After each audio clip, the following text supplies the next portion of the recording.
सभी माता के भक्तों को अंकुश और राजा का नमस्कार। हम दोनों भाई माँ की एक कहानी सुनाने जा रहे हैं। उम्मीद है कि आप सब इसे ध्यान से जरूर सुनेंगे। जय माता दी। ये कहानी है माँ के चमत्कार की, मूर्तियाँ गढ़ने वाले कलाकार की। गाँव का रहने वाला एक भोला कुम्हार, मूर्तियों का किया करता था कारोबार। देवताओं की गढ़ करके वो मूर्तियाँ फूंक देता था वो प्यारे रंगों से। जाके बाजार फिर बेच आता था वो, जीवन यापन के लायक कमाता था वो। भक्ति में लीन दुर्गा की रहता था वो, दुख गरीबी का हालांकि सहता था वो। माँ से उसको मगर कुछ शिकायत न थी, धन मिले पद मिले ऐसी नीयत न थी। उसकी पत्नी थी गुणवान और नेक थी, ये समझिए कि वो लाखों में एक थी। छोटा व्यापार था पर न थे वो दुखी, मूर्तियाँ बेच कर थे वो दोनों सुखी। एक 9 माह का प्यारा बच्चा भी था, गोरा सुंदर व सेहत से अच्छा भी था। जान बच्चे में उन दोनों की थी बसी, उसकी सूरत थी आँखों में उनके धसी। दोनों खुशहाल थे दिन गुजरते रहे, भक्ति माँ दुर्गा की दोनों करते रहे। सच्चे भक्तों की लेती परीक्षा है माँ, डाल कर दुख में करती समीक्षा है माँ। एक दिन माँ के मंदिर से आकर के वो मूर्तियों खातिर मिट्टी भिंगा करके वो दोनों पाँवों से अपने लगा रोदने, ताकि मूर्ति के गढ़ने के लायक बने। व्यस्त पत्नी भी खाना बनाने में थी, धर्म पत्नी का अपने निभाने में थी। आगे क्या होगा इसका ना आभास था, बच्चा सोया हुआ था वहीं पास था। नींद टूटी अचानक तो चलने लगा, और गिर गिर के थोड़ा संभलने लगा। रोदता मिट्टी उसका पिता था जहाँ, रेंगता बच्चा पहुँचा वहाँ।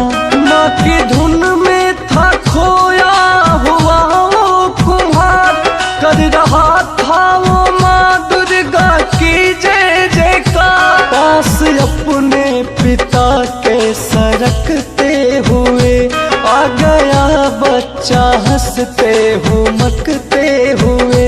और बढ़ता गया और बढ़ता गया, मिट्टी पे धीरे धीरे वो चढ़ता गया।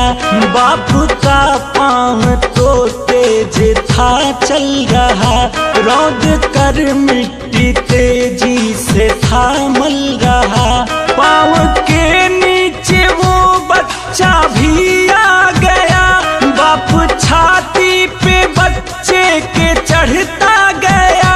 मिट्टी में सान डाला उसे रौंद कर, खून से हो गई लाल मिट्टी मगर। मर गया बेटा उसको पता न चला, एक कोमल बदन मिट्टी ही बन गया। रौंद कर वो तो मिट्टी बनाता रहा, और भजन शेरावाली का गाता रहा। टूटा माँ का जब रसोई से ध्यान हो चुकी घटना का कर अपने बच्चे को पाई न जब, ढूंढने लग गई सारे घर में वो तब। जब न बच्चा मिला घर के बाहर गई, द्वार पे था जहाँ उसका शौहर गई। उसके पाँवों के नीचे गई जब नजर, गिर गई धरती पर जोर से चीख कर। हाय बच्चा मेरा, हाय बच्चा मेरा, टुकड़े में बट गया उफ कलेजा मेरा। रुक गया वो कुम्हार उसका तब टूटा ध्यान, हो गया उसको फिर सारी घटना का ज्ञान। वो भी रोने लगा मार कर सिर पे हाथ, और माँ दुर्गा से बोला रो कर ये बात। मैंने ही ले ली है अपने बच्चे की जान, जबकि मैंने लगाया था माँ तेरा ध्यान। आज भक्ति पे आए ना चिंता है ये, क्या कहूँ ये बता आज मैं पत्नी से। बोली पत्नी की अब ऐसा कर जाने दो, मेरा लौटाओ बेटा या मर जाने दो।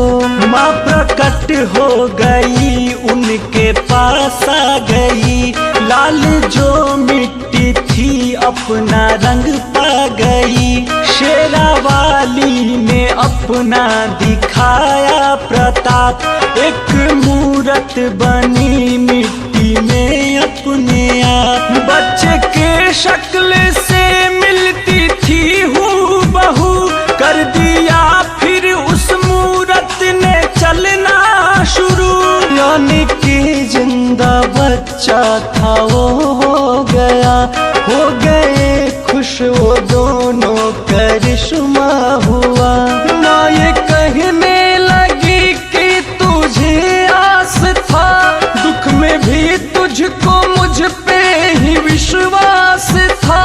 पति पत्नी गिरे पाँव पे खुश हुए, शेरा वाली से ये दीप कहने लगे। शेरा वाली से ये दीप कहने लगे। तू है दयालु शेरा वाली, भक्ति की लाज बचा ली। तू है दयालु शेरा वाली, भक्ति की लाज बचा ली। तुझ पे है विश्वास हमारा और विश्वास रहेगा, आस पुराने वाली से ही सबको आस रहेगा। रख ले शरण में नौनिहाल को, लंबी उम्र दे मेरे लाल को। है माँ रख ले शरण में नौनिहाल को, लंबी उम्र दे मेरे लाल को।